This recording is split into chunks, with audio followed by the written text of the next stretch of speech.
Supreme court نے وفاقی قانون کی موجودگی میں صوبائی قانون کے تحت زیادہ سخت سزا دینا آئین کے منافی قرار دے دیا ہے۔ آپ کو یہ بتائیں کہ آرٹیکل 143 کے تحت وفاقی قانون کا صوبائی قانون پر فوقیت ہے۔ مزید جانتے ہیں ڈان نیوز کے رپورٹر عمر بڑنی سے۔ جی عمر، بتائیے گا۔ جی بالکل، سپریم کورٹ نے وفاقی قانون کی موجودگی میں صوبائی قانون کے تحت زیادہ سخت سزا دینا آئین کے آرٹیکل 143 کے منافی قرار دے دیا ہے۔ سپریم کورٹ نے 4 صفحات پر مشتمل تحریری فیصلہ جاری کر دیا ہے۔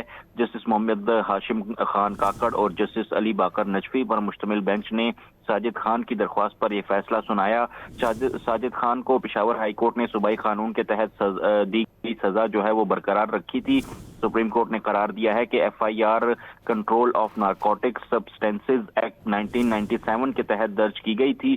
ٹرائل کورٹ اور ایپلیٹ کورٹ نے صوبائی قانون 2019 کے تحت زیادہ سخت سزا سنائی۔ آئین کے آرٹیکل 143 کے تحت وفاقی قانون کو صوبائی قانون پر فوقیت حاصل ہے۔ صوبائی قانون کے تحت دی گئی سزا آئینی طور پر درست نہیں۔ سپریم کورٹ نے صوبائی قانون کے تحت دی گئی سزا کالعدم قرار دے دی۔ عدالت نے درخواست گزار کی سزا میں نمایاں کمی بھی کر دی۔ ساجد خان کو وفاقی قانون کے تحت 5 سال قید بمشقت اور 1 لاکھ روپے جرمانے کی سزا سنا دی گئی ہے۔ جی عمر بڑنی، بہت شکریہ آپ کا۔